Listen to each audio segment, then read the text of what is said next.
Maintenant, modélisons notre premier objet, donc notre bougie. Je vais sélectionner ce node-ci et puis je vais supprimer. Et je vais appuyer sur la touche Tab et je vais saisir Tube. Donc, ce que vous devez savoir, c'est que quand vous appuyez sur Tab, c'est pour appeler ce menu ici, dans le Tab menu qui va vous permettre de vous afficher les nodes. Quand j'appuie sur Tab, j'ai accès à certains nodes. Si vous cherchez à saisir le nom d'un node ici, mais qui n'apparaît pas, rassurez-vous que vous êtes dans le bon contexte ici. Rassurez-vous, si je viens en matériel et que je fais Tab et j'essaye de saisir Tube, vous allez voir que je ne vais pas avoir de node Tube parce que là je suis sur le matériel. Dans le matériel il n'y a pas de Tube, donc je ne retrouve pas ce node. Par contre, si je retourne à Object, et je fais Tab et j'essaye de saisir Tube, directement j'ai le Tube. Donc à chaque fois que vous allez vouloir vous allez avoir besoin d'un node et que ce node n'apparaît pas, rassurez-vous d'abord que vous êtes vraiment dans le bon contexte. Donc là moi je suis à Object et puis je crée un Tube. Pour pouvoir commencer, je vais renommer d'abord mon tube bougie. Donc pour ça il suffit que je clique ici sur le texte et puis je vais saisir bougie et Enter pour valider. Et puis je vais double-cliquer dessus pour pouvoir rentrer en dessous, donc pour pouvoir éditer mon tube.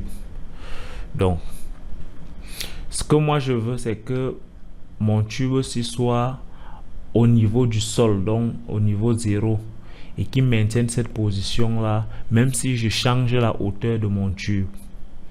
Donc l'astuce pour faire ça, c'est simplement de venir sur le paramètre de hauteur du tube et puis le copier, donc copier le paramètre et venir maintenant sur le centre de mon tube, donc le paramètre du centre de mon tube, pardon.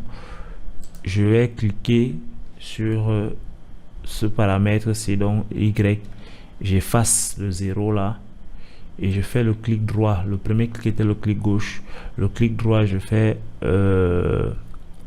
Paste Relative Reference, donc coller les références relatives et puis ça me crée une expression, donc channel. Donc si je laissais comme ça, ça allait faire correspondre ma hauteur à ça va faire correspondre ma hauteur à la position du centre ici. Mais ce que je veux, c'est que la hauteur soit la moitié, que le centre soit toujours à la moitié de la hauteur.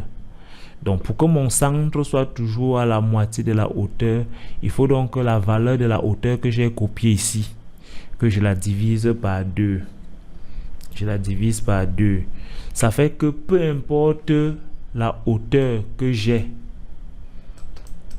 peu importe la hauteur que je décide d'avoir au niveau de mon tube, le centre de cette hauteur là sera toujours au niveau de la moitié de mon objet et du coup j'ai mon objet qui sera toujours ici au ras du, donc qui sera toujours collé au ras du sol.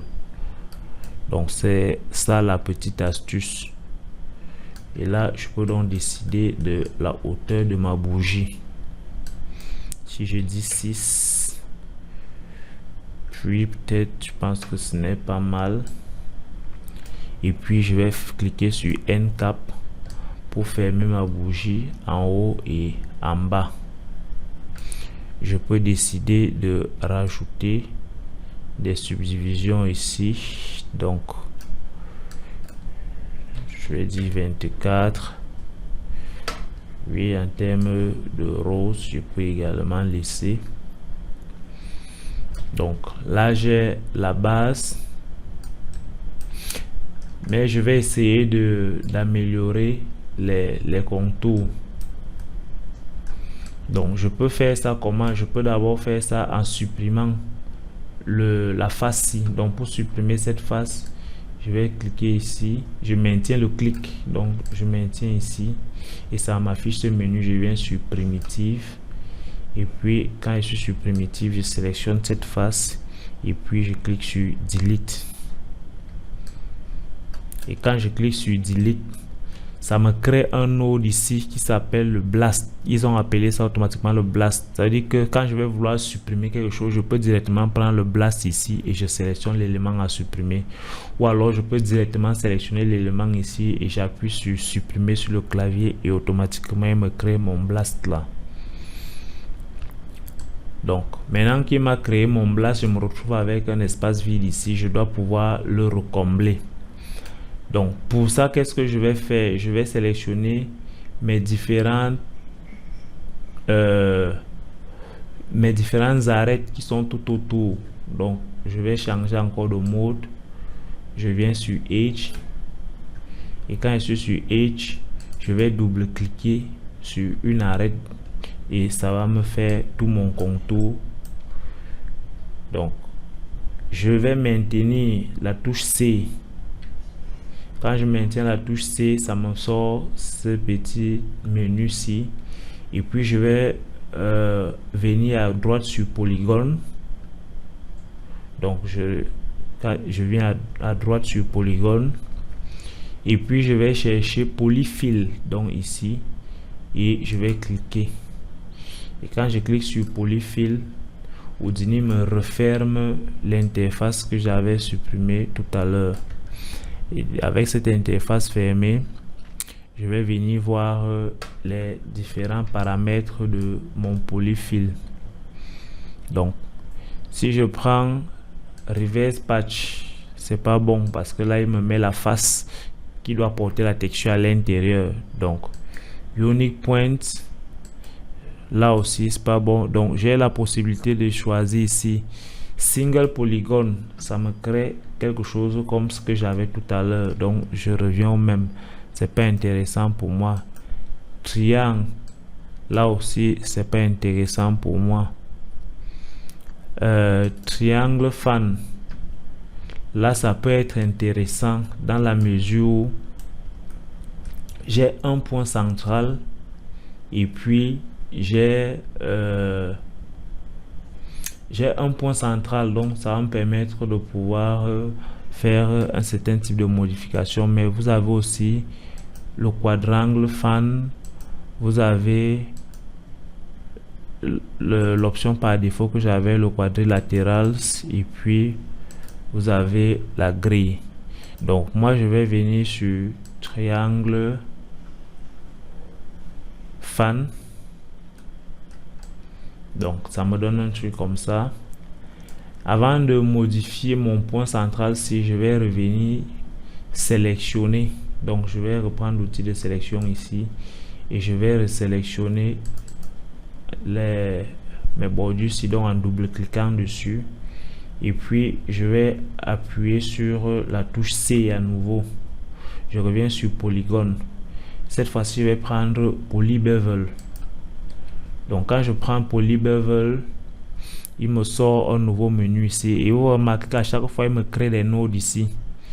Au niveau de mon Poly Bevel, je peux venir gérer ma distance. Donc je vais gérer ma distance. Je vais rajouter la subdivision. Je rajoute de la subdivision.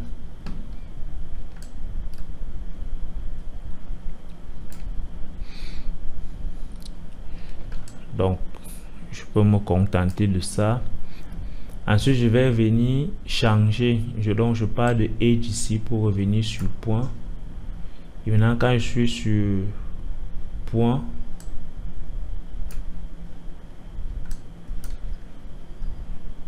je vais reprendre un mode de sélection ici et je vais venir sélectionner le point central. Dès que j'ai sélectionné le point central, je vais simplement prendre l'outil de transformation et puis je vais la baisser légèrement là. Donc quand je la baisse, j'obtiens quelque chose d'un peu creux. Je peux décider de le remonter pour que ce ne soit pas trop.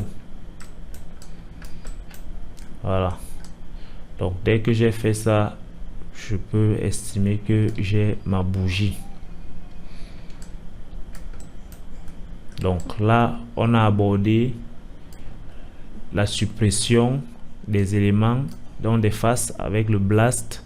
On a abordé la fermeture des trous avec le polyfill après avoir sélectionné une boucle d'arrêt.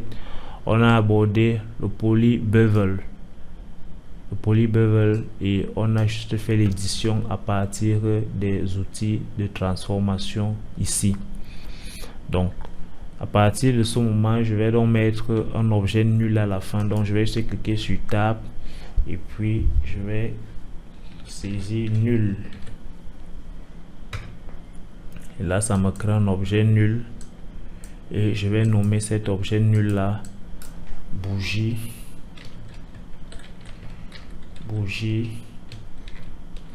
out. Donc là, j'ai modélisé ma bougie. Dans la prochaine vidéo, on va se retrouver pour modéliser la mèche qui doit être ajoutée à ma bougie.